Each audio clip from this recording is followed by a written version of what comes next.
Oi, pessoal!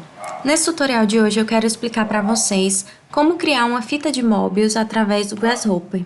E o que é a fita de Mobius? Vou puxar rapidamente aqui do Wikipedia. A fita de Mobius é definida de forma simplificada como uma fita que foi girada em meia volta, ou seja, em 180 graus, e conectadas às duas extremidades. Ou seja, ela é uma fita, né, apesar de ser definida teoricamente inicialmente por um plano 2D, ela é rotacionada e se transforma sempre numa geometria 3D. E essa geometria, ela, em determinados momentos, o lado interno vira externo, o inferior vira superior, né?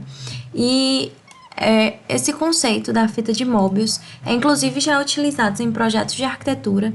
Numa rápida pesquisa também na Google Imagens você consegue ver isso, né, através de projetos que se utilizam desse conceito da fita de Mobius para a concepção. Bom, agora eu quero mostrar para vocês como fazer isso dentro do Grasshopper, claro que de uma forma básica e simplificada, como um início para futuros projetos que possam se utilizar desse conceito. Para isso, inicialmente, vocês vão criar uma curva dentro do Rhinoceros, certo? Através da ferramenta curva. Essa curva, ela precisa ser fechada, certo? Em um ponto inicial que se transforma em ponto final, certo? Lembrando que a curva, você pode usar essa curva, pode utilizar algo mais com um formato mais acentuado, com curvas mais acentuadas, pode utilizar um círculo, né? O importante aqui é que você tenha um ponto final e um ponto inicial se encontrando, né? Bom, para adicionar essa curva dentro do Grasshopper, eu vou puxar aqui em parâmetros a opção curva. Com o botão direito eu seleciono essa curva, ok? Essa curva agora eu preciso dividir ela em partes iguais para, a partir desses pontos, criar linhas perpendiculares que vão ser rotacionadas e formarão a fita de Mobius. Agora tem uma cadeia de pensamento por trás, que esse é o grande treinamento dentro do Grasshopper. É sempre a cadeia de pensamento. Para a cadeia de pensamento, a primeira coisa primeiro eu tenho que dividir essa curva em partes iguais. Eu posso vir aqui na aba curva, Divide Curve, que é essa opção aqui, adiciono a curva, e agora eu vou dizer a quantidade de vezes que eu quero dividir essa curva, porque aqui ele fica num pré-definido de 10 vezes, ok? Então, eu posso puxar um slider, conecto aqui, ó, e agora eu tenho um controle de divisão dessa curva.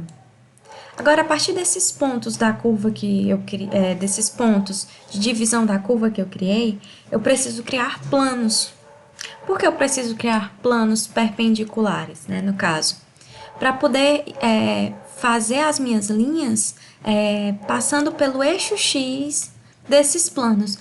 Vou mostrar para vocês qual é a ideia. Primeiro eu venho aqui em Analysis, coloco essa opção Perp Frame. Se você ver até o ícone dele, é justamente mostrando um plano em um ponto de uma curva, né? Ele é bem didático quanto a isso.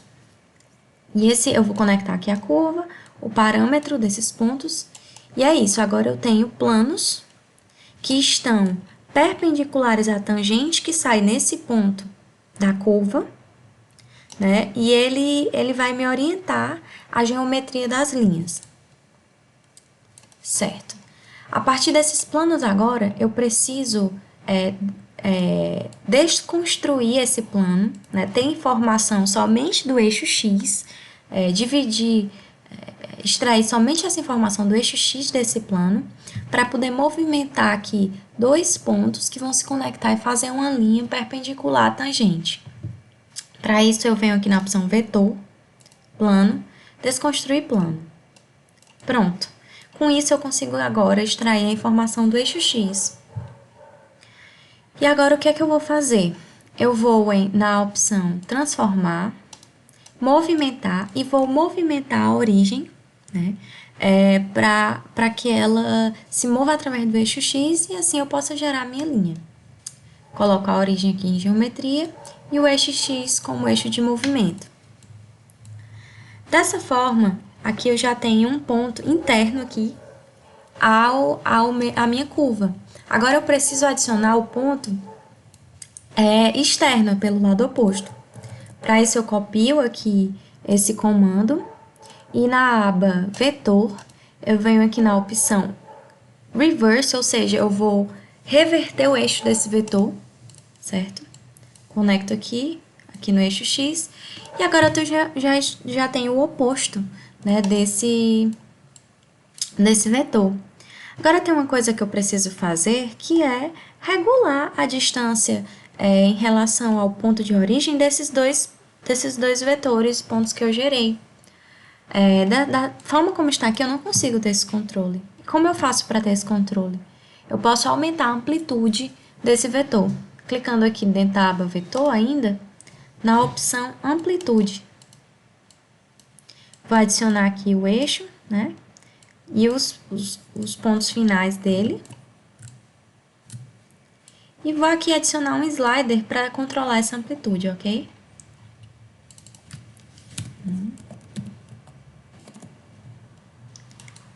Olha só, agora eu tenho um controle da distância desses pontos. Pronto. Agora que eu tenho esses pontos, eu posso gerar essa minha linha ligando os dois pontos. Vou puxar aqui o comando linha, ou eu posso vir aqui em curva, primitivo, linha, ó. Esse primeiro aqui. Linha entre dois pontos. Conecto o primeiro e o final. E aqui eu vou ocultar o plano para vocês enxergarem melhor, ok? Essa linha, olha só. Agora eu tenho essas linhas já dentro já definidas dentro do algoritmo, ok? Pronto, agora eu quero rotacionar essas linhas através do eixo de origem aqui nesse ponto. Como é que eu vou fazer? Eu vou puxar aqui agora o comando rotate, aqui em transform, rotate. A geometria que eu quero rotacionar é a linha, né? O ângulo vai ser definido em graus, lembrando que os ângulos sempre dentro do Grasshopper estão definidos como radianos, então você, se quiser trabalhar com graus, precisa clicar com o botão direito e marcar degrees. E o plano, né, o eixo de rotação dessas linhas vai ser justamente os planos que foram feitos, definidos, né? Certo, agora como eu tenho o controle dessa rotação? Primeiro, vocês têm que entender que nessa fita eu tenho um limite de rotação em que eu sempre vou ter que ser múltiplo, do ponto inicial ao ponto final, tenho que ter rotação sempre de 180 graus ou múltiplos de 180 graus. Por quê? Para que a linha inicial se conecte com a final perfeitamente. Então, para isso, eu vou criar um domínio, certo? Tá aqui, ó. Construir um domínio. Esse domínio, ele vai ter... Se eu simplesmente aqui conectar ele a 180 graus, puxar aqui um painel, vou puxar aqui um range para ter o controle de quantos pontos vão ser afetados por esse domínio, né? Os steps, lembrando, é o número de pontos que eu tenho aqui ao longo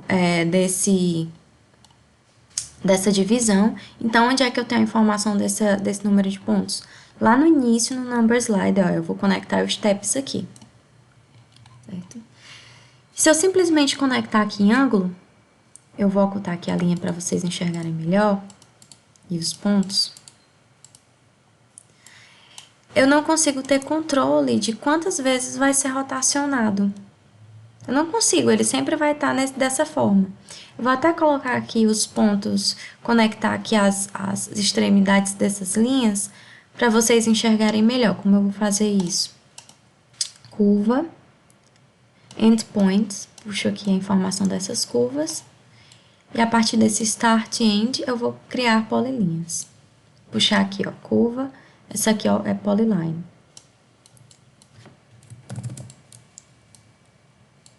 E vou ocultar aqui os pontos. Ó. eu não consigo aqui ter um controle dessa rotação. Inclusive aqui,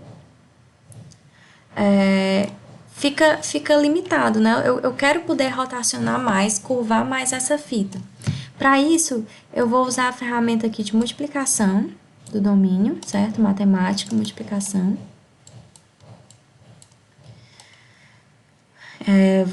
Vou puxar aqui também um number slider para ter controle das rotações em cima de 180 graus.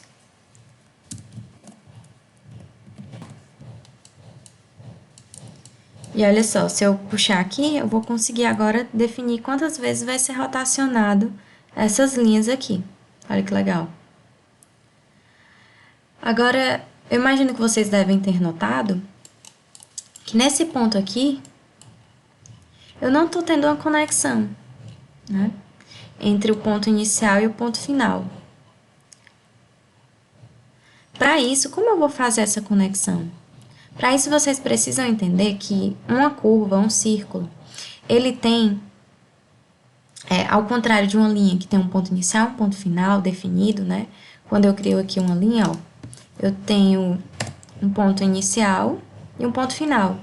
Se eu criar um círculo, por exemplo, olha só, aqui eu preciso mostrar isso de forma no Grasshopper, ó. O círculo ele só tem um único ponto de início e fim, ó. Pronto, é só puxar aqui o slider. Não só o círculo, mas qualquer curva que tem início e fim, ela só tem um ponto, que vai ser o início e o final dela. Ao contrário de uma linha que tem um ponto final e um ponto inicial definidos, né? Então, eu preciso duplicar esse ponto aqui de origem.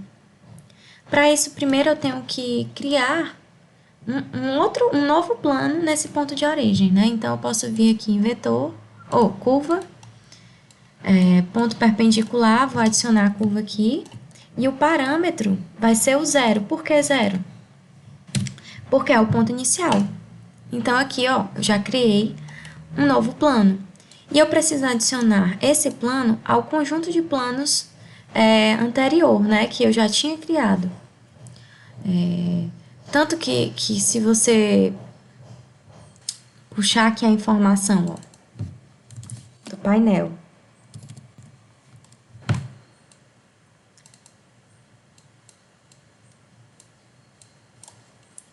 ó, sempre é um número a menos do que o do slider, ó, 0, 1, 2, 3. Claro, eu tenho aqui 4, né, 4 linhas, porém eu tenho sempre um a menos, né, então eu vou adicionar esse aqui que foi criado, esse novo plano, ao conjunto total de planos, certo? Para isso, eu preciso adicionar ele a essa lista de planos. Para isso, eu preciso vir aqui em Insert Items, ou seja, inserir um item na lista. Vou puxar aqui a lista original, né? Vou inserir aqui. O item que eu quero adicionar, né? Vou abrir aqui um espaço, clicando em Alt e ampliando aqui. E agora eu tenho a lista final, ó.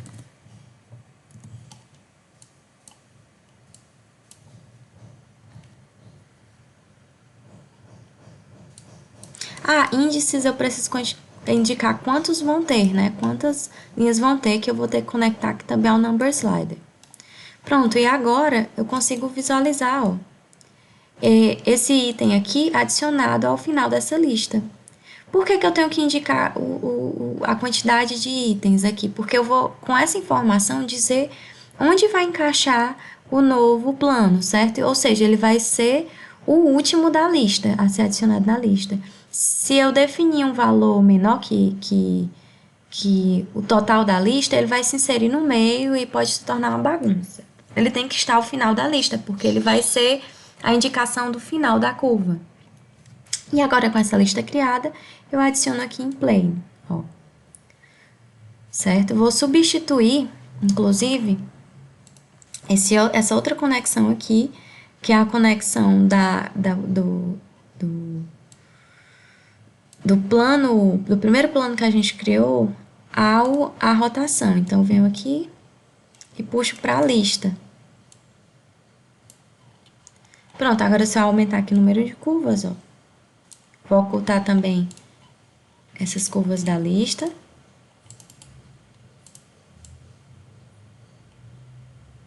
Ops. Cliquei errado. Pronto. Pronto, agora eu tenho uma conexão perfeita entre o ponto inicial e final. E aqui eu defino as rotações que vão ter, né, através dessa curva. Para gerar um plano, eu posso vir aqui na opção Surface, Loft, e conectar essas duas polilinhas. Vou ocultar aqui as linhas, ó.